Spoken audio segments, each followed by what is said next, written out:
Hai, kali ini kita berjumpa lagi pada praktikum sains.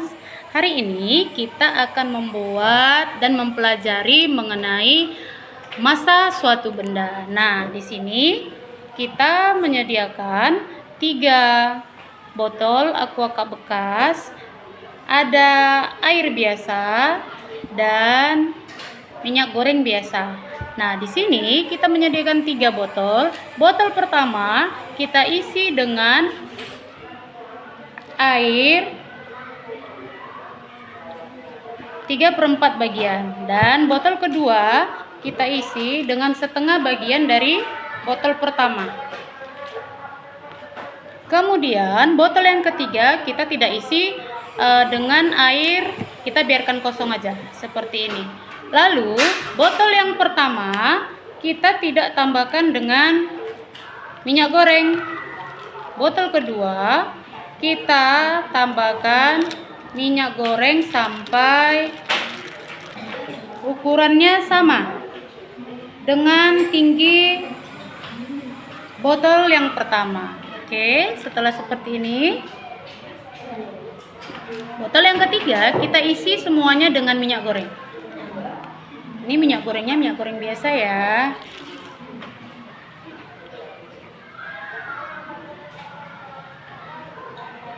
Oke.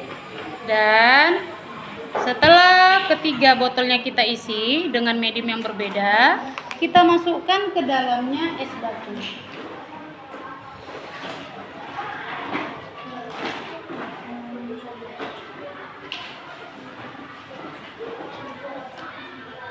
Kita masukkan ke dalamnya es batu dengan ukuran yang sama besar ya.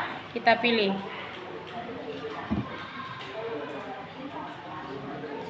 Botol kedua juga.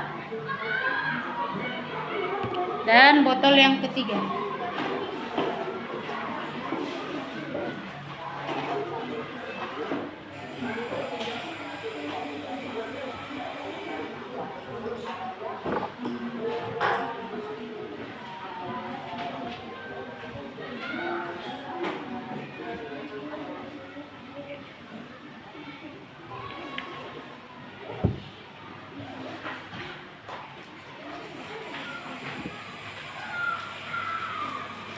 Kita lihat pada botol pertama es batunya berada pada posisi yang paling atas ya.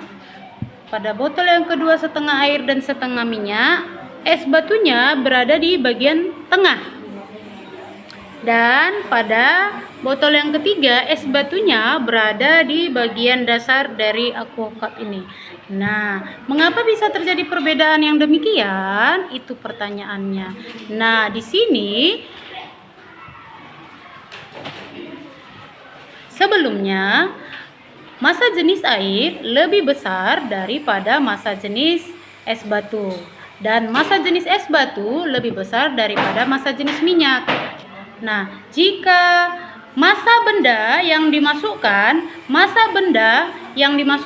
lebih kecil daripada massa jenis air, maka benda itu akan berada pada posisi atas atau yang disebut dengan terapung. Ya. Kemudian, jika massa jenis benda yang dimasukkan ke dalam air itu sama dengan gaya tekan ke atas oleh air, maka posisi benda tersebut akan berada di tengah atau yang disebut dengan melayang. Dan yang ketiga, jika massa jenis benda lebih besar daripada mediumnya, maka benda tersebut akan tenggelam. Nah, ini berlaku juga pada es batu ini. Nah, di sini es batu pada botol pertama, massa jenis es batu lebih rendah daripada massa jenis air, sehingga es batu berada di posisi paling atas atau yang disebut dengan terapung. Nah, di sini massa jenis es batu sama dengan massa jenis minyak dan air yang kita masukkan, sehingga posisinya berada di tengah atau disebut dengan melayang. Dan yang ketiga, massa jenis es batu, jika dimasukkan massa jenis es batu itu lebih besar daripada massa jenis minyak. Maka dari situ es batunya berada pada posisi yang paling bawah atau dasar dari botol ini. Nah, di sini juga kita bisa melihat pada botol yang diisi dengan air, es batunya akan mencair lebih cepat. Di sini bisa kita lihat, es batunya udah hampir tidak ada lagi, semuanya sudah mencair.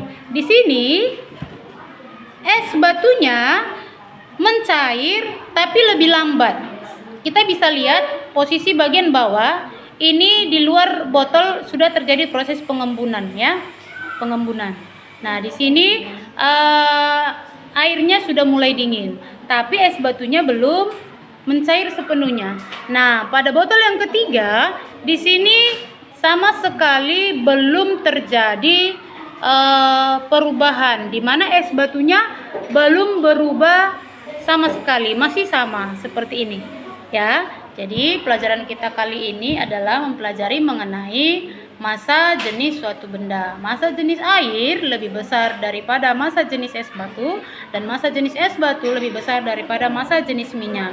Sehingga ketika dimasukkan ke dalam air, es batu akan berada pada posisi atas karena massa jenis es batu lebih kecil daripada massa jenis air. Dan pada yang kedua, es batu berada pada bagian tengah karena massa jenis es batu dan massa jenis air ditambah dengan minyak itu sama, seimbang. Jadi posisinya di tengah. Dan yang ketiga, massa jenis es batu itu lebih besar daripada massa jenis minyak sehingga es batu berada di posisi yang paling bawah. Oke, thank you. Goodbye.